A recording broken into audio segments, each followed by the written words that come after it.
I had memorized every single word I planned to say.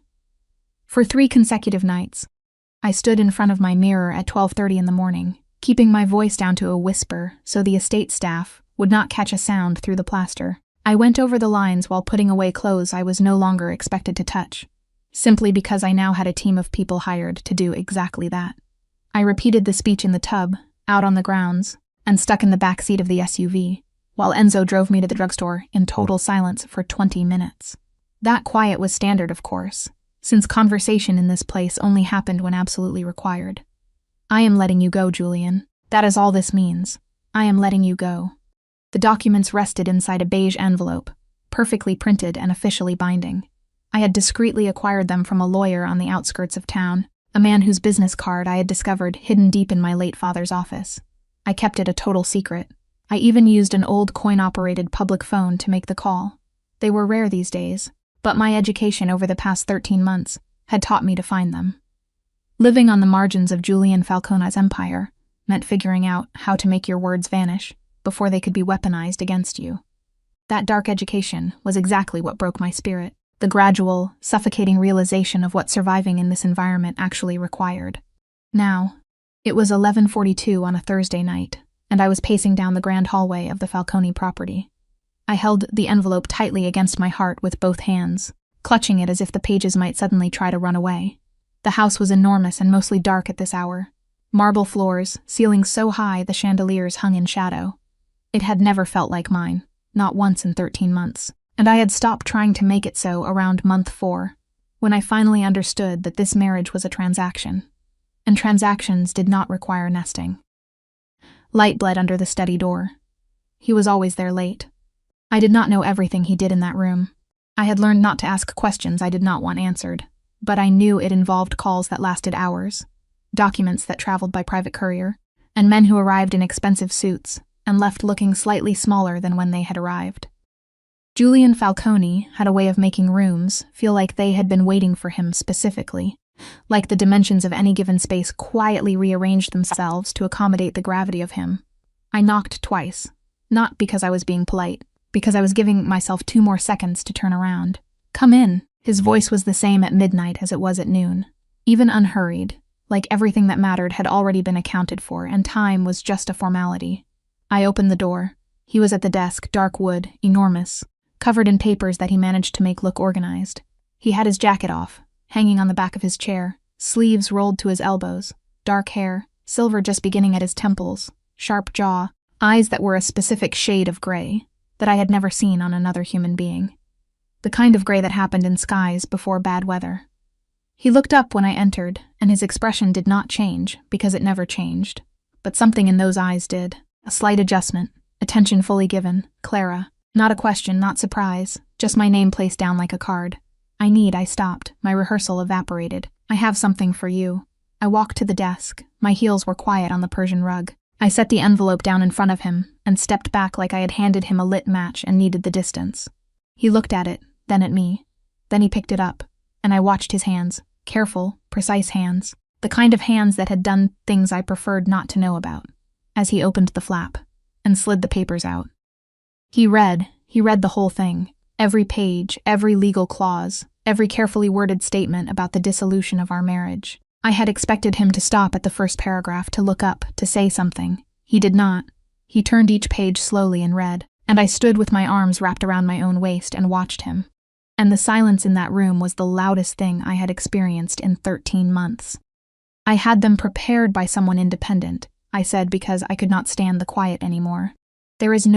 I didn't include anything about assets. I don't want anything. I left the financial section blank because I don't think that's right. I'm not trying to. I stopped, started again. "I just thought it was time for you. I thought you deserved to, I don't know, to have things be easier." He turned the last page. He set it down flat on the desk. He looked at me for a long, terrible moment that I could not interpret, and I felt myself filling with the specific anxiety of someone who has just confessed something and is waiting to find out whether it was received as gift or grenade. Then he picked up the papers and he tore them, not furiously, not with rage. He tore them the way you would tear something you had already decided on with deliberate measured force. And the sound, that clean ripping sound, went through me like cold water. He tore them in half, then quarters. He set the pieces on the edge of his desk like they were something that no longer required his attention. Then he stood. He came around the desk. I did not move. I do not think my body remembered how, and he stopped in front of me, closer than he had been in months. He was tall, and I had to look up, and I could smell the faint trace of the evening still on him. Something dark and expensive. He did not say anything. He reached up slowly, and put one hand at the back of my head, and he pulled me forward, and he held me against his chest with the kind of steadiness that I had been pretending I did not need for 13 months. My hands were caught between us, still folded. I did not know what to do with them. "Julian, don't." His voice was quiet even still, but there was something underneath it, something pressed down and controlled that I had never heard before. "Don't explain it again." I didn't. We stood there in the middle of his study, with the pieces of my papers on the corner of his desk, and I could hear my own heartbeat, and I could feel his through his shirt, and neither of us moved for a very long time. I did not understand it. I did not understand any of it. I had walked into that room trying to set him free, and somehow he had made me feel like I was the one who had just been uncaged. I thought about pulling back. I thought about saying something practical, something that would return us to the careful distance we had maintained. But his hand was warm at the back of my head, and the room was quiet, and I was very, very tired of all the pretending. So I stayed. For the first time in 13 months, I just stayed. My father was a man who believed in handshakes. He believed that a man's word given clearly and witnessed by the air between two people was more binding than any document.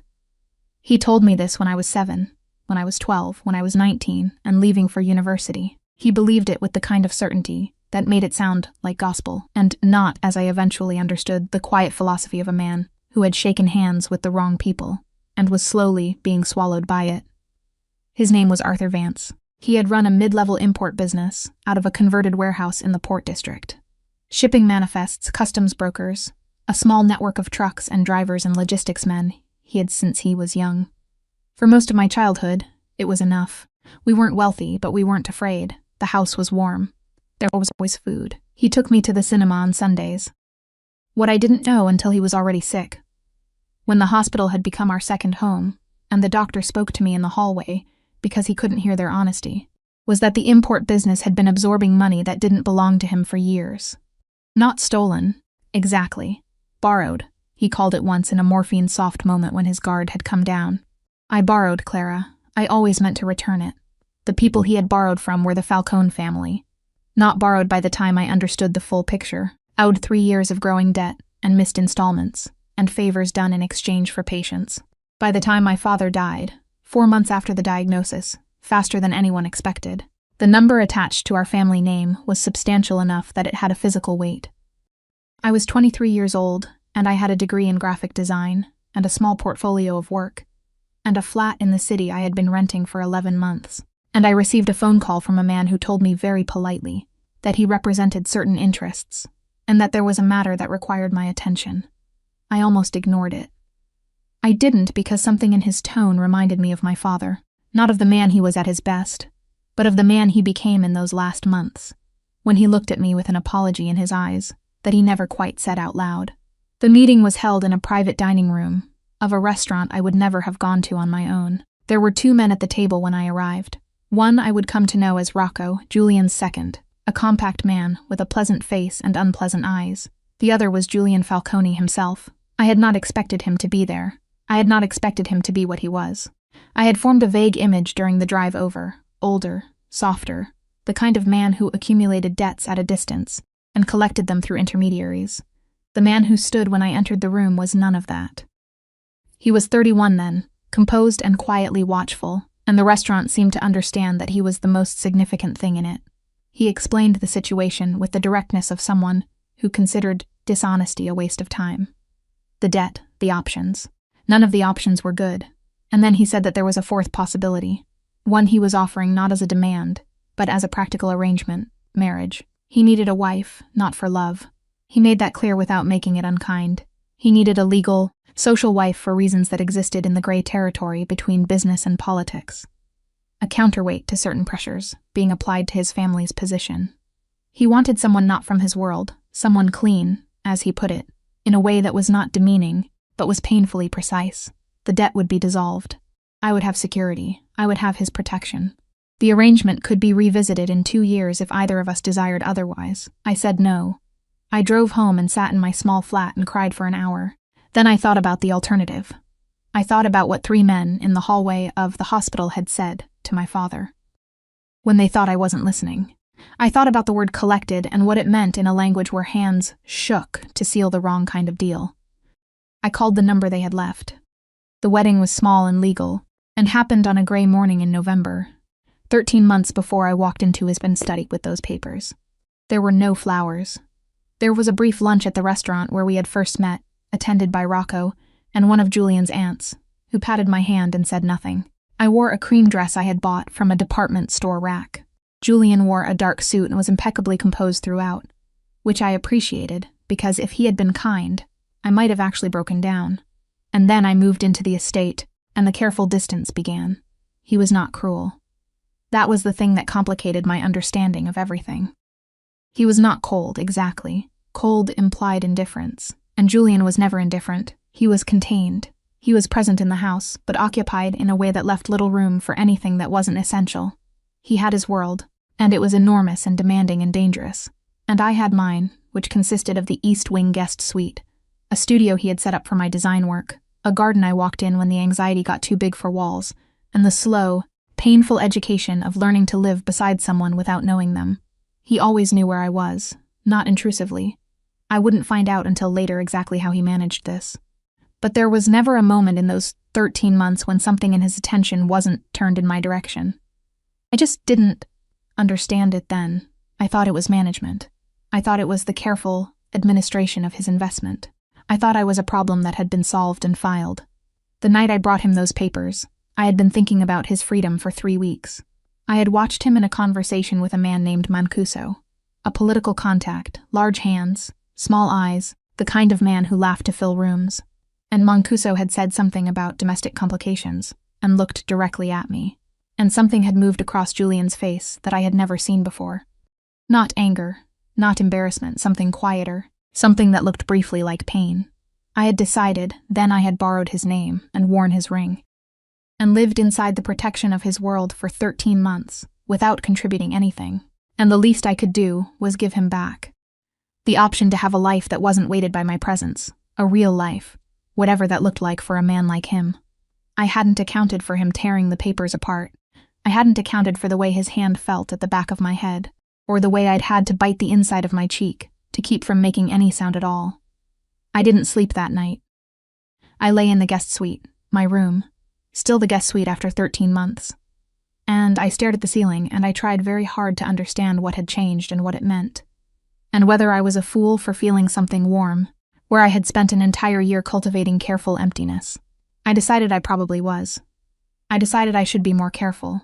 I decided this at 3 a.m, and by 4 I had completely failed at it, and I lay there in the dark with his heartbeat still remembered in my sternum, and I was afraid not of him, of what I was becoming quietly in this house, with its marble floors, and its silences and its man at the center, who had just torn apart the only exit I had built. The next morning arrived with the indifference of weather. I dressed carefully. I had learned early that in this house being seen mattered in ways I didn't fully control, so I tried to appear composed even when I wasn't, which was most of the time. Gray trousers, a pale blouse, hair pulled back.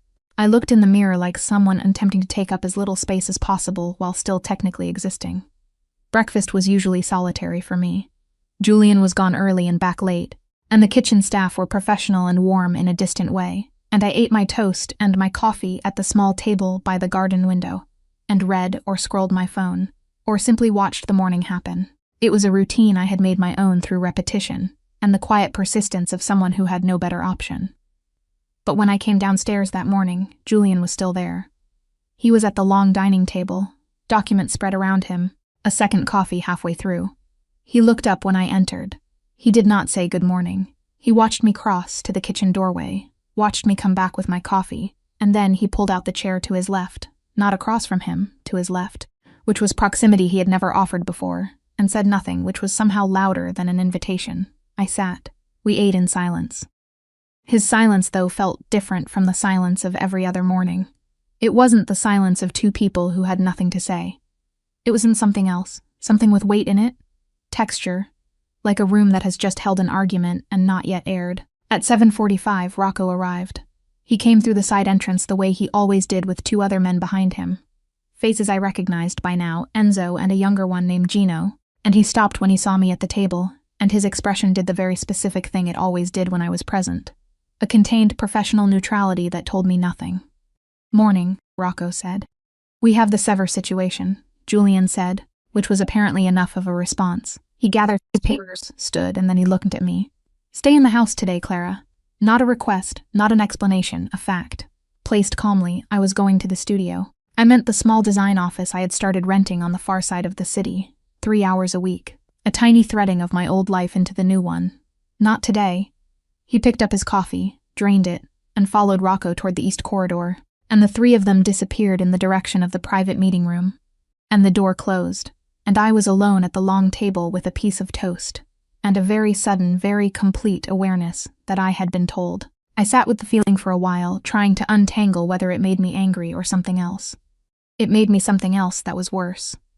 An hour later, I was in my studio space in the estate. Not the outside office, the private one he had fitted for me, which I used on the days I wasn't permitted, the external one when I heard the voices. The meeting room shared a wall with the corridor that ran behind my studio. I had not known this for the first 4 months.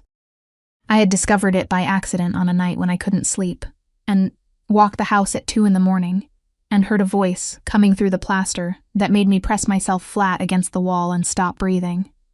I didn't listen in on purpose, but the wall was thin and the voices were not quiet.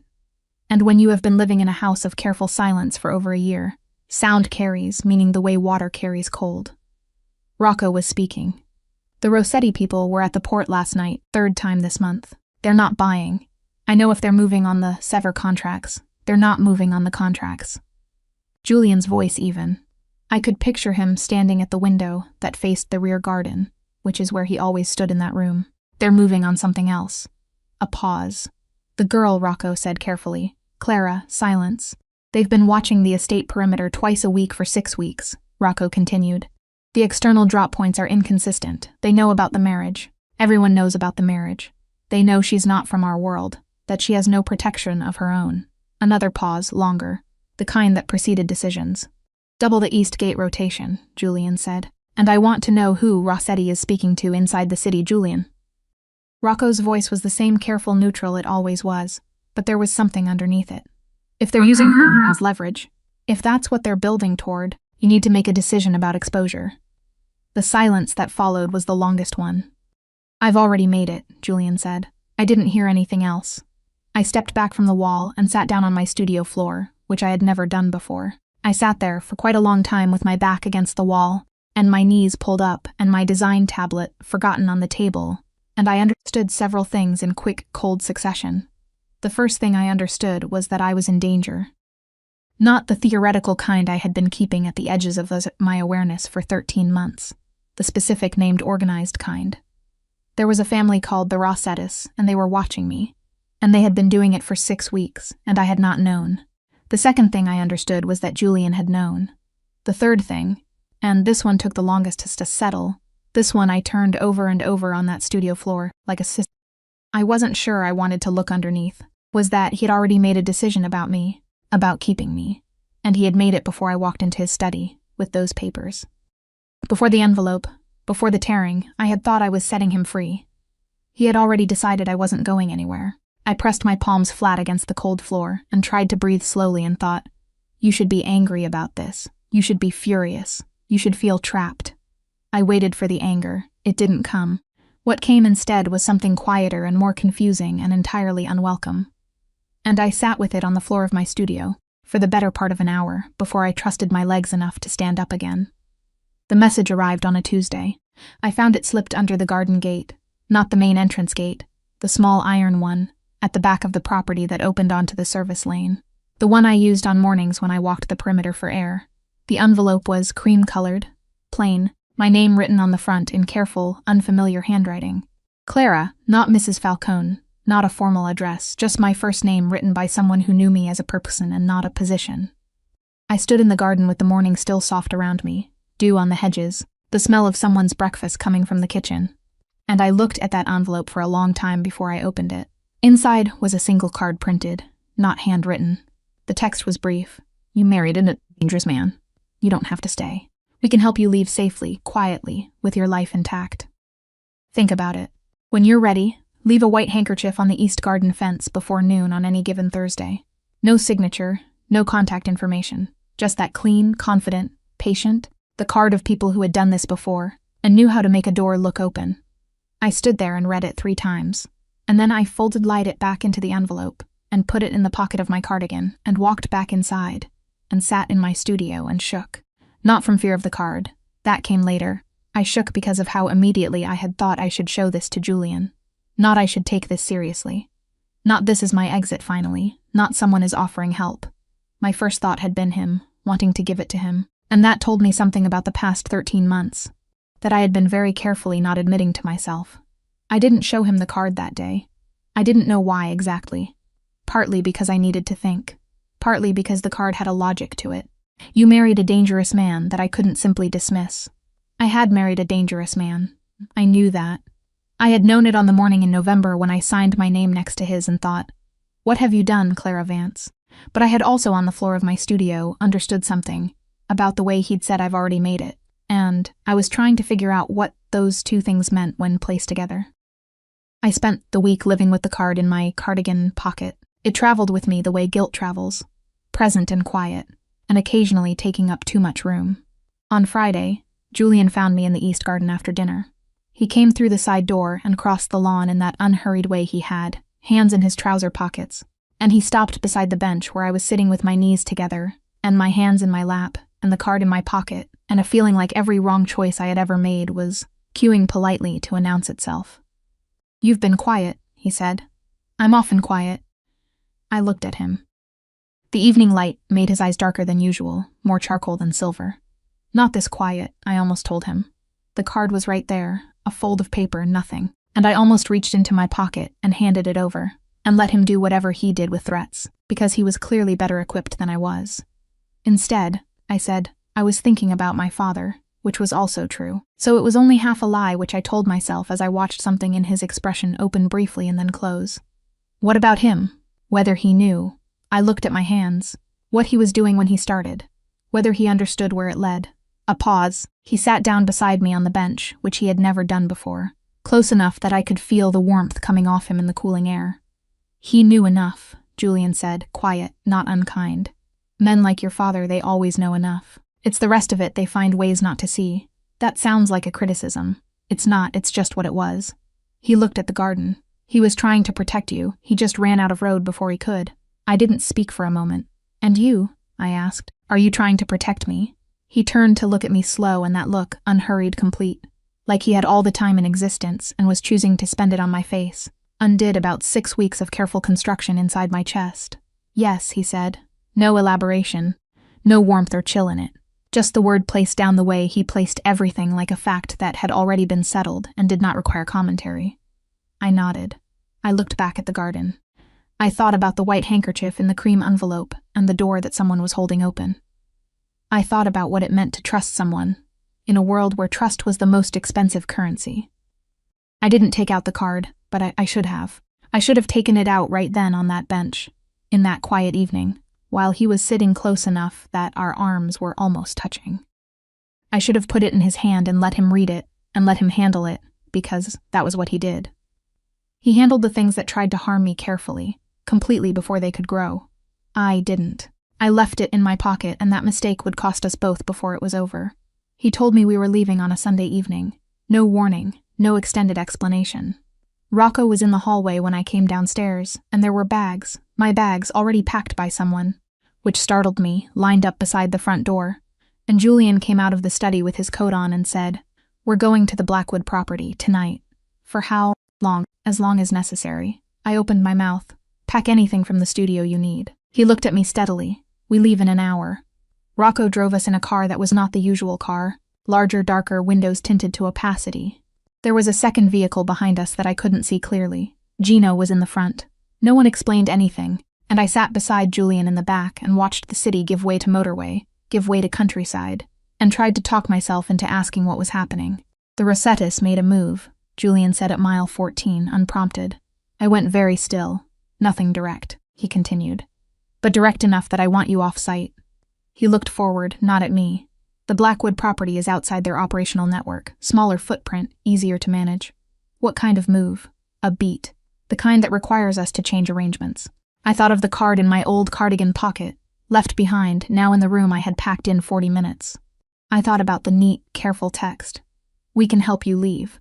I thought about how the waitresses, whoever they were, had known my name was just Clara. How long have you known they were watching me? I asked. He was quiet for a moment. Since they started. That was 6 weeks ago. Yes, I turned to look at him.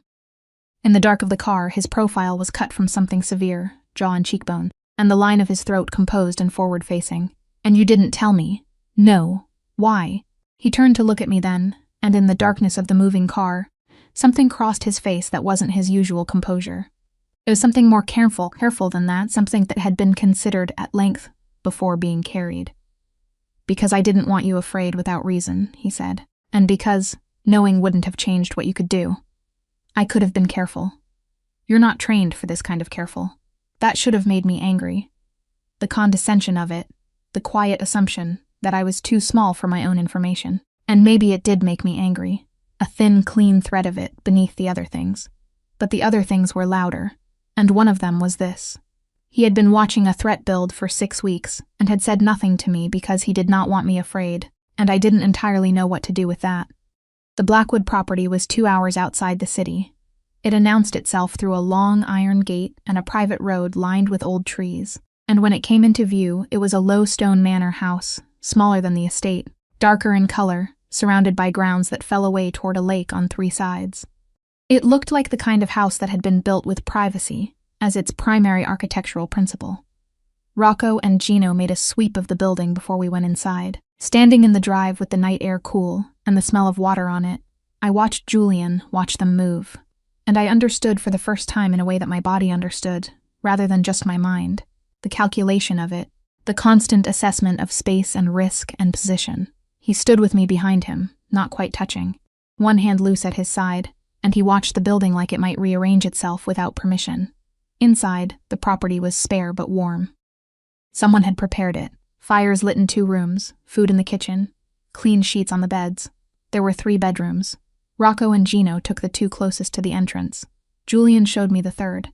It was at the end of the upstairs corridor, large windows overlooking the lake, a writing desk, a bed with heavy linens. He put my bag on the chair. He opened the window an inch because I had told him once early on that I couldn't sleep in sealed rooms, and the fact that he had remembered and acted on it without being asked made me press my nails into my palm. The locks on the windows are bolted from inside, he said. Don't open them past this point. Okay. He moved toward the door. Julian, he stopped. I didn't know why I'd said it. I turned it over for a second, the reason I'd reached for his name, and found something I wasn't ready to examine closely. Is Rocco staying both nights? Something flickered. Yes, and you'll be here. You're not leaving again for the city. Another pause. Longer. I'm not leaving, he said. I'll be at the end of the hall. I nodded, looked at the window. Good.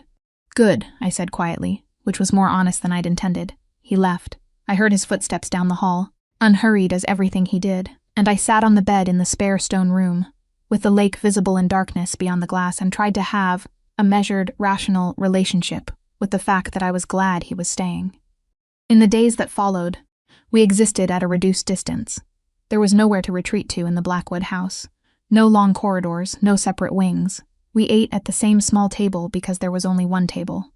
We walked the grounds in the mornings, first separately, then by the 3rd day together, which happened without discussion, which was how most of the important things happened between us. He pointed out the names of trees he knew from his childhood summers in the countryside, which was such an unexpectedly ordinary thing that I'd had to look away. He asked me once what I'd been working on in my studio before the move, and I told him about the brand project I'd been developing, a small music label, nothing significant, and he listened the way he did everything completely without interruption, and asked 2 questions that were intelligent enough to embarrass me, because I hadn't expected intelligence there. Hadn't expected interest. Hadn't expected him to be curious about the ordinary architecture of my work life. The evenings were harder. We were inside, and there was only the sitting room with its fire, and whatever he was working on was spread on the low table, and I was sketching on my tablet, and we didn't talk much, but the silence had changed. It wasn't the silence of two people maintaining careful distance.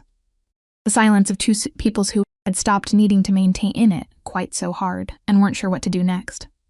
On the fourth night, he fell asleep in the armchair. I saw it happen, the slow lowering of his defenses, the way his hand with the document in it relaxed and the pages slid, the measured evenness of his face going truly quiet for the first time I had ever seen. He looked younger. He looked briefly like a person rather than a system. I should have woken him and told him to go to bed. I covered him with the throw blanket from the sofa instead, and then I went to bed and I lay in the Lakeview room and stared at the ceiling and let myself feel all the things I'd been managing at careful arm's length, and I was very thoroughly terrified by most of them. By the sixth day, I missed my friend. Her name was Maya. We had been friends since university. She'd studied journalism. I'd studied design. We'd shared a flat for 2 years and argued about washing up, and knew each other the way only people who have been truly inconvenient to each other can. When I married Julian, Maya had been the only person I'd told. And she had sat with me in my flat the night before the wedding and not tried to talk me out of it, just said, "You'll call me," with the ferocity of someone making a demand disguised as a statement. I had called her occasionally, carefully, from the estate phone that Julian's staff had told me, politely on my third day in residence, was private and secure. Secure, I had understood, meaning monitored. So, I had eventually moved to calling from my mobile, which I had told myself was private, which I had mostly believed. I had not called Maya since the Blackwood move. There was something in the intensity of the relocation, the urgency of Rocco's sweeps, the careful window locks, Julian's watchfulness that had made me understand at a body level that something was genuinely wrong, and for 5 days I had been disciplined. On day 6, I broke. It was afternoon. Julian was in the back study doing whatever he did. Rocco had driven to town for supplies. Gino was at the perimeter. I was alone in the sitting room, and I was lonelier than I had allowed myself to acknowledge, and I was scared. Not the sharp, immediate kind, but the low, chronic kind that had been building since the garden gate and the cream envelope and all the things I hadn't told him. And I called Maya. She answered on the second ring with Clara. "Oh my God, where are you? I'm fine," I said too quickly. "I'm okay. I'm somewhere outside the city for a bit. I can't explain, but I'm fine." "You sound like you're not fine. I don't know. Things are complicated with him, with everything." I pressed my hand against my forehead. I tried to give him divorce papers and he tore them up. A long silence. He tore them into pieces. Clara. Maya's voice had a texture to it now. "That's either very romantic or very alarming." "I know. Which is it? I genuinely don't know. We talked for 11 minutes.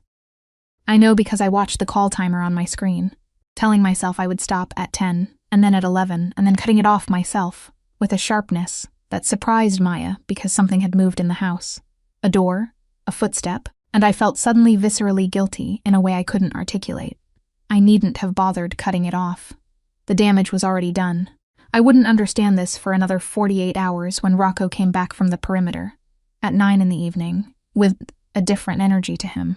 And he spoke quietly to Julian in the kitchen, and I watched from the hallway as Julian went still in a way I had never seen before. Not the controlled stillness of his normal composure, but the specific stillness of a man receiving information that cost him. He turned and saw me. "Come in here," he said. I came in. Rocco left. The kitchen was quiet, the overhead light warm, the lake invisible through the dark window. Julian stood with his hands flat on the counter and looked at me, and I had never felt so clearly known by a look in my life. "Your phone call," he said. 2 days ago. How long did you speak?" Everything went cold. 11 minutes, I said. A muscle moved in his jaw. "Did you speak from inside this property?" "Yes." "From your mobile?" "Yes." He looked away to the window. "The Rosettas have a cell intercept network in this county. We knew about it. I should have taken your phone when we arrived." He exhaled once, controlled. "They have a triangulation from this cell zone." I felt sick. "They know where we are. They have a radius. They don't have the exact property yet." He looked back at me. "But they will within 12 hours. I didn't, Julian. I didn't think about it. I know. I just needed to hear someone. I stopped. The word trusted had almost come out of my mouth, which would have been a small catastrophe given everything. "I know," he said again. Different this time. Less a judgment and more a weight he was carrying. "I know." I wanted to cry. I didn't because crying would have felt like making it about myself, and this was my mistake, and other people were going to pay for it. And that was a specific kind of horror that didn't reduce to tears. "What do we do?" I asked. "We move tomorrow at 5. Different property." He pushed off the counter and crossed to the doorway, and then he stopped. His back was to me. Next time you need to speak to someone, come to me first. I almost said, but you wouldn't understand.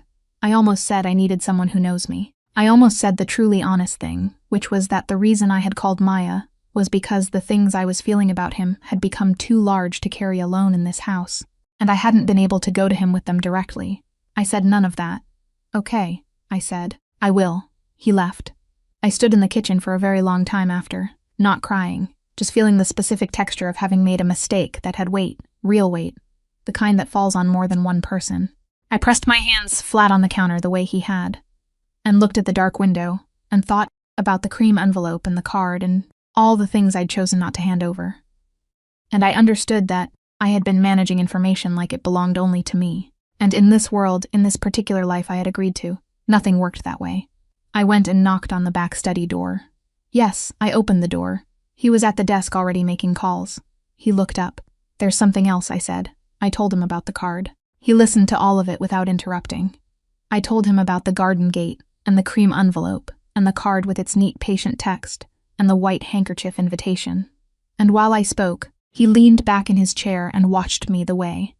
He watched everything with that complete undivided attention that was both studying and terrifying in equal measure. I told him I'd kept it, that I'd thought about it, that I hadn't put the handkerchief out, not because someone had talked me out of it, but because I hadn't wanted to. I told him that I was sorry I hadn't said so sooner, and I watched his face for anger. It didn't come. When I finished, he sat forward and looked at his hands for a moment. They've been cultivating a path out for you, he said. For weeks, yes. They wanted you afraid enough to use it. I nodded. He was quiet. Then the card, they wrote your first name. I noticed that. Someone who knows you gave them that. Someone who knows you're here as Clara, not as my wife. He looked up. It's probably someone from your life before. That was a different kind of sick. I thought of the small circle of people from before. Maya, 2 university friends, a colleague, people I trusted, people who had no context for what this information could be weaponized to do. I'll handle it, he said. Not threatening, just factual. What does that mean? It means I'll find out who spoke to them, and I'll make sure they don't do it again. He looked at me steadily. It won't be violent. They're civilians, but they'll be persuaded to let this particular association go. I believed him about the non-violence. I'd learned enough by then to understand that Julian's world operated in scales, and people without power were treated differently from people with it. It wasn't mercy exactly. It was practicality. Civilians didn't have currency worth damaging. Okay, I said. He nodded once. Then he picked up his phone and made a call that was brief and quiet and in Italian, which I understood fragments of by that point. And whatever was on the other end said what he needed to hear. And he put the phone down. Go to bed, he said. We leave at 5. I turned to go. Clara, I stopped. You were right to tell me. A pause, both things. I went to bed. We moved at 5 to a property farther north, a converted farmhouse. Nothing like the manor, lower ceiling and older smelling, with a kitchen garden and a creaking staircase and windows that let in too much weather. Rocco was on edge, in a way he was usually very good at hiding, and Gino drove like someone who was watching the rear-view mirror rather than the road. And I sat in the back with Julian, and didn't speak, and felt the tension of the car like a second skin over my own. It was on the second night at the farmhouse that everything shifted. Someone had gotten close to the perimeter in the early morning hours. A scout, Rocco determined. Not an assault, but close enough. I heard them moving outside my window at 3 a.m, and sat up in bed with my heart detonating in my chest, and made myself breathe through it. And then Julian was at my door. Not knocking, already there, which meant he had been awake, which meant he had been listening. And he came in and said, "It's handled," in that voice of his. And then he saw my face. I had caught my arm on the window latch when I'd startled awake. A shallow cut, nothing significant, but bleeding in that persistent dramatic way shallow cuts had. He crossed to me without a word and took my arm in his hands and looked at it with the focused, precise calm of someone assessing a problem. And then he went to the bathroom and came back with a cloth and antiseptic and sat on the edge of the bed beside me. He cleaned the cut. His hands were careful. The way everything he did was careful, deliberate, with nothing wasted. I watched his face while he worked, the concentration of it, the fine lines at the corners of his eyes, and I was so exhausted and so frightened and so grateful to have him beside me that I stopped trying to manage any of it and just sat there. "You should have woken me," he said quietly. "I didn't want to. I stopped. I didn't want to need too much. His hand still on my arm, he looked up, and the distance that lived in his eyes, the careful managed gray sky distance, was simply gone. Just gone. And what was underneath it was not the composed professional man who ran a crime empire and spoke in facts and tore up divorce papers, but something less armored than that. Something that had been looking at me for a very long time. "Clara," he said, just that. My name again, but carrying everything it had never carried before. I looked at him, and my hands were trembling. Not from the cold, not from the fright of the window. And I didn't know how to ask for what I wanted, or even entirely what I wanted, only that the distance between us in that moment felt like the only wrong thing in a world full of wrong things. He reached up and touched my face slowly, his thumb along my cheekbone, like he was asking a question through his hands rather than his mouth. "Is this?" "I don't know how to." "You don't have to know how," he said very quietly. He leaned in slower than anything, like he was giving me every possible opportunity to stop it. And I didn't stop it. I couldn't stop it. I put my hand against his chest and felt his heart beating and said, "Barely, okay," which was not elegant or certain or bold, but it was true and it was mine. He kissed me the way he did everything, with complete, unhurried attention. No urgency, no performance. Just the careful weight of someone who had been waiting a long time and had decided that rushing was the worst possible use of the moment. And I kissed him back, with everything that 13 months of carefully managed distance had turned into. All the confusion and the longing and the fear and the quiet gratitude. And it was messy and real, and nothing like the scripted kisses of the life I'd thought I was going to have. When we broke apart, neither of us spoke for a moment. My hand was still against his chest, his was still at my jaw, and the farmhouse was quiet around us. And somewhere outside, Rocco was walking the perimeter, and the world was what it was, dangerous and complicated, and not safe and never going to be safe. But in that room, in that moment, it was very still. "I've been afraid," I said, not sure what I was confessing. "I know." His thumb moved once slightly. "So have I." I looked at him. "You're not afraid of anything." "I was afraid," he said, "that you were going to leave." I held that, turned it over carefully, looked at the man who had torn the papers, and said, "I've already made it," and doubled the gate rotation and moved us to 3 different properties and told me quietly, 6 nights ago, I'm not leaving. And understood slowly that none of it had been management. "I wasn't going to leave," I said. He looked at me for a long moment. "I know," he said.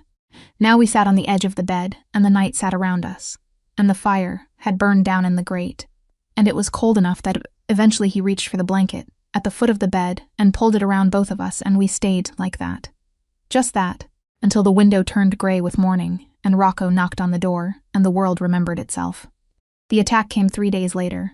It came not at the farmhouse. By then, Julian had moved us again, a quick relay north to a safe flat in a coastal city, narrow streets, a building without a lobby, stairwell that smelled of salt and old stone. Rocco had said the farmhouse route was likely compromised. We'd left in the middle of the night. The flat was on the 4th floor. 2 rooms, a window overlooking a street too narrow for cars.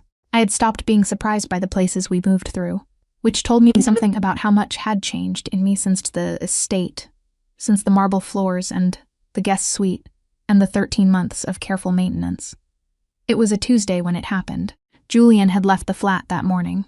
He'd told me the night before that there was a meeting in the city he couldn't offer, something to do with the Sever situation, with the political contacts, who were apparently getting nervous about the Rossetti activity. He'd looked at me for a long moment before he left, and said Rocco would stay with me. And I'd said fine, and he'd left. And I had not let myself watch him go from the window, because I had told myself I wasn't the kind of woman who watched men leave from windows. I watched from the window. He disappeared into the narrow street, and I stayed at the glass for a while longer, watching the ordinary morning. A baker unloading from a van. A man walking a small dog. The unremarkable theater of a city going about its business. And I thought about how strange it was that I had lived inside something extraordinary for over a year. And the most frightening thing about it in that moment was a man walking away down a narrow street. The attack wasn't on me. I want to be clear about that because it matters. The attack was on Julian. It came in the form of information first. Rocco's phone rang at 10, and whatever was on the other end of it took the color out of his face in a way I had never seen before. He turned away from me and spoke in rapid Italian that I couldn't follow. And then he was pulling on his jacket and calling Gino, and he turned to me and said, "Stay in this room. Do not open the door. Do not go near the windows," with a precision that told me the careful neutral was gone, and what was underneath it was something I should listen to. What happened? My voice was steady. I was surprised by that. There's been a situation with Julian's convoy. A pause. He was assessing how much to tell me. He's alive. I need to go to him. Alive. The word as reassurance is also the word that confirms the question. I pressed my hands together. Was he hurt? Rocco's face did something complicated. Go in the back room. Gino is on the door. He left. I went in the back room. I sat on the floor because the chair was too exposed to the window, and I'd remembered what he'd said once about elevation and sightlines in an offhand way that I hadn't understood was a lesson at the time. I sat on the floor with my back against the interior wall, and I thought about the word alive, and tried very hard to make it enough. The betrayal came out later. Not from an enemy, not from the Rosettas directly, from inside. A man named Aldo, who had been with Julian's organization for 4 years, who had been on the payroll, who had been trusted with certain routing information, had been selling position data to the Rosettas for 3 months. The convoy had been hit at a junction that only Aldo had known about. 2 men from the convoy were injured, one badly. Julian had a cut across his left forearm from broken glass, and a bruise along his ribs from the door of the car. And when Rocco brought him back to the flat that evening, I was in the kitchen, and I heard the door, and I came out and I saw him. He was upright, composed, blood dried on the sleeve of his jacket ruined, otherwise outwardly himself. But there was something in his eyes that I recognized because I had felt it on the farmhouse floor when I had understood that my phone call had cost us our location, the look of someone who had been failed by a decision they had made and was carrying the weight of what that cost. He saw me and stopped. "You should sit down," I said. My voice was still surprisingly steady. "Your arm needs cleaning." He looked at me for a moment. Then he came into the kitchen and sat at the table. And I got the first aid kit that Gino kept in the cabinet, and I cleaned the cut on his arm, the way he had cleaned mine on the farmhouse bed, and his sleeve was rolled up, and my hands were working, and neither of us spoke. Halfway through, I felt him watching my face. "It wasn't your fault," he said. "What happened today?" I looked up. "Aldo was in place before you called Maya." His voice was very even. The phone call narrowed a perimeter. "This was already built. You don't have to." "I'm not being kind," he said. "I'm being accurate. You made one mistake. I made several. Aldo is mine." I held that for a moment, the acceptance of it. The way he took responsibility without theater, without self-flagellation, just as a statement of what was true. And I thought, this is what it looks like when competence costs emotional peace. It costs it quietly with a cut arm and dried blood on a ruined jacket, sitting in a kitchen in a coastal city, while someone who shouldn't love you tends to you. I finished cleaning the cut. I put the bandage on carefully. I left my hand on his arm after. Not intentionally, just I didn't move it. And he looked down at my hand and then up at my face. And something passed between us that was not romantic, not exactly, but was more intimate than anything that had come before. Because it was just true, just real, without distance or management, or the careful architecture of people who haven't decided yet. "What happens to Aldo?" I asked. "A beat. He's already handled." I nodded. I thought about asking what that meant. I decided not to. Not because I was naive. I had long since stopped managing my naivety about this world, but because there are things you carry the knowledge of and things you don't, and I was choosing carefully now about what I picked up. "Julian," I looked at him. "Is it over? The Rosettas?" "Not yet." He turned his hand over on the table, his palm up, and I realized he was waiting for me to decide whether to take it. Soon, I put my hand in his. He gave me a choice. 3 days after Aldo, when the immediate aftermath had settled into the particular quiet that follows violence. Not peace exactly. More like the world holding its breath. Julian called me into the back room, where he'd been working, and he sat across from me with his hands on the table, and he told me what he'd arranged. A new identity, clean documents, a flat in a city in the north of France, that he had already purchased, furnished, set up with a 3-year financial cushion, a contact person, not connected to any family or network, someone who would check in monthly, a life modest and specific that I could disappear into, and never be reached. "This is still on the table," he said. "It doesn't close because of what happened between us. You need to know that it's still a real option." I looked at him. The cut on his arm was 3 days old now, beginning to close. The bruise on his ribs I hadn't seen but knew was there. He was composed and forward-facing, and was offering the door with a kind of steadiness that cost him something. I could see it costing him in the slight tightening around his jaw, in the way his hands lay very deliberately flat and still. "Why are you telling me this?" I asked. "Because you came into this marriage for a reason that had nothing to do with love, and you should leave it, or stay in it for a reason that has nothing to do with fear." I was quiet for a long time. I thought about the France flat. I could picture it easily. I had an artist's imagination for interiors. Small, probably, good light, close to a market, a life that was mine alone, without marble floors or men who spoke Italian in corridors at 2 a.m, without the particular terror of watching someone important to you, come through a door with blood on their jacket. It would be safe. It would be quiet. It would also be, I understood, with a clarity I hadn't expected, profoundly empty. What do you want? I asked. Something moved in his face. He wasn't expecting that. What I want is not the relevant variable. It is to me. A pause. The longest pause he had ever given anything. I want you to stay, he said. Quiet. Simple, but I want you to stay because you chose to. Not because you didn't know there was another option. I stood up. He watched me. I walked to the door, which was the logical direction, and I got my coat from the rack and I put it on, and I went downstairs and outside into the salt-cold air of the street, and I walked. Gino materialized behind me, at a distance which I expected. And I didn't acknowledge it. And I walked for 20 minutes down the narrow streets, with the sound of the sea somewhere close and the cold on my face, and the France flat very clear in my imagination. I got to the car at the end of the street, the one Rocco had pointed out that morning as the departure vehicle if needed. I stood beside it. I stood there for 4 minutes, maybe 5. I thought about the garden of the estate in the early morning, how it smelled before the day started. I thought about the armchair, the throw blanket, the way he'd fallen asleep with the documents in his hand. I thought about his voice saying, "So have I," in the dark of the farmhouse. I thought about the word alive, and what it had done to me when Rocco said it. I thought about a life in France with good light and a market nearby, and an emptiness I could feel right now from this street, like a room with no furniture. I turned around. Gino was behind me at the distance, hands in pockets, face patient and carefully non-expressive.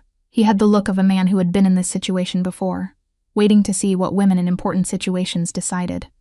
I walked back up the stairs down the narrow hall. I opened the door to the back room and Julian was at the window, not working. Just standing there, and he turned when I came in. I took off my coat. "France is not for me," I said. He looked at me for a long moment. "You're sure?" "I'm sure." Something in him, something held very carefully, and for a very long time came undone.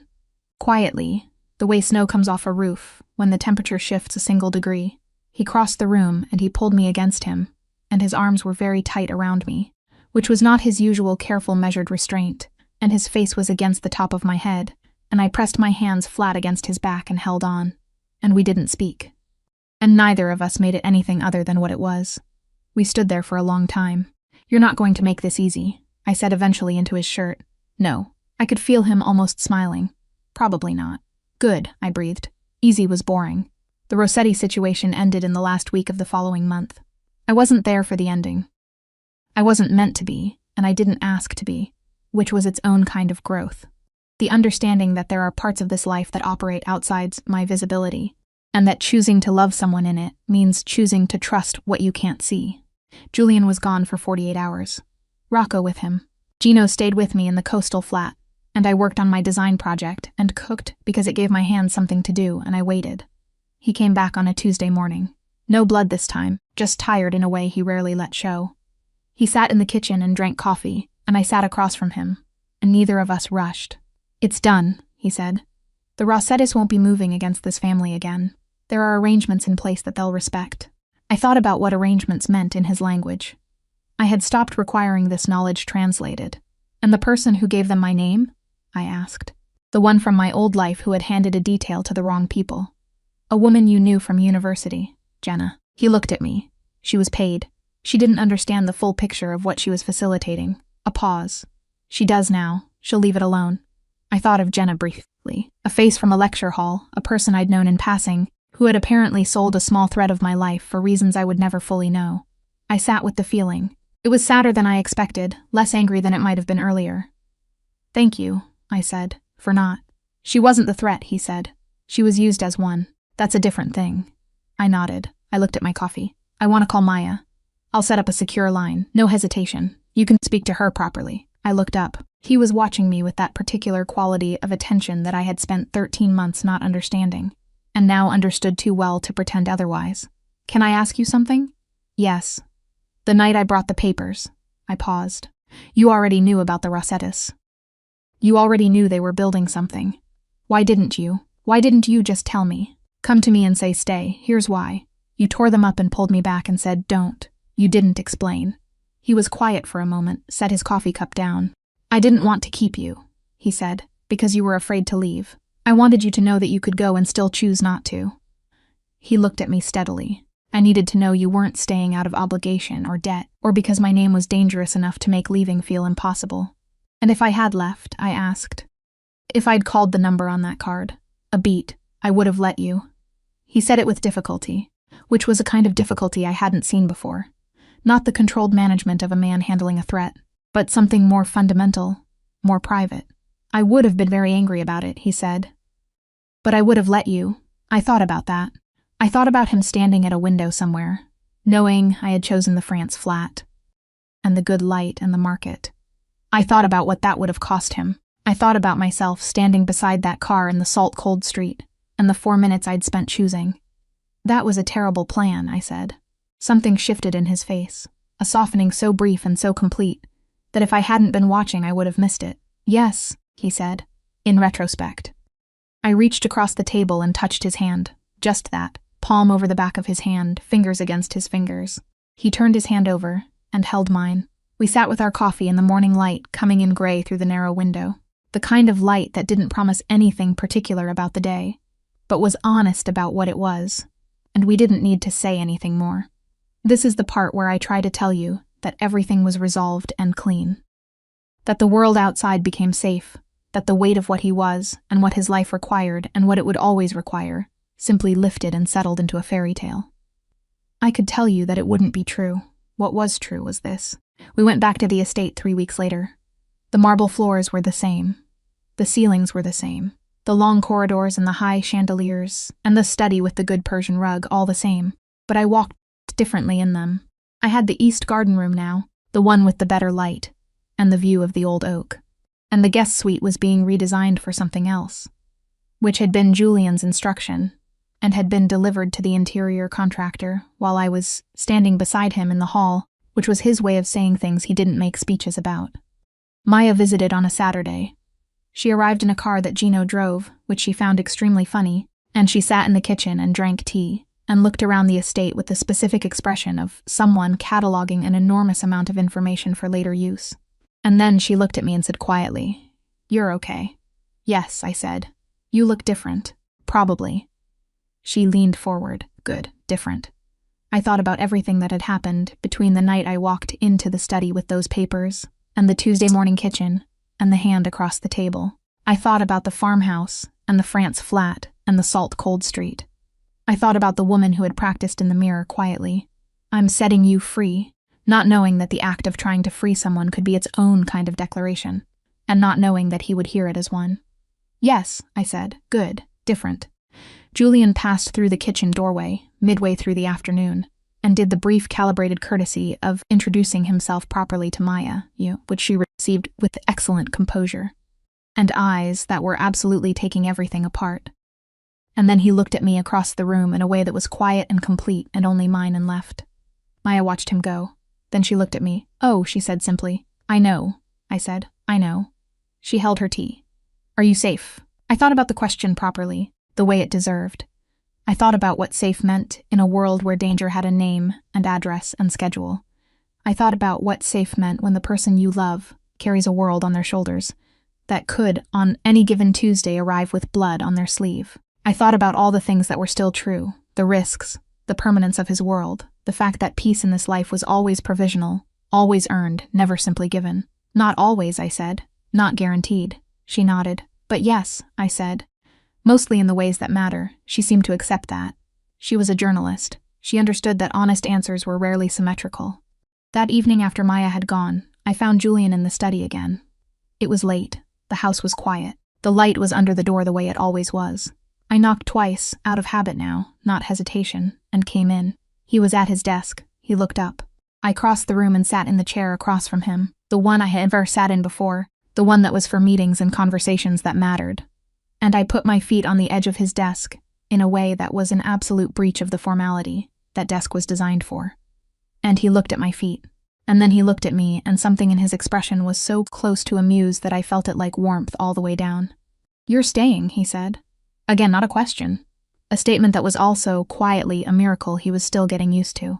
"I'm staying," I said, confirmed it, let it be final. He reached over unhurried as everything and wrapped his hand around my ankle. Not possessive, not a demonstration. Just present, just there. Outside the estate was quiet. Somewhere the old oak in the garden was doing what trees did, breathing in the dark, putting down roots, existing in the patient way of things that have decided where they belong. The night was long, and the world was not simple, and the life I had walked into on a gray November morning was not going to become simple just because I had chosen it.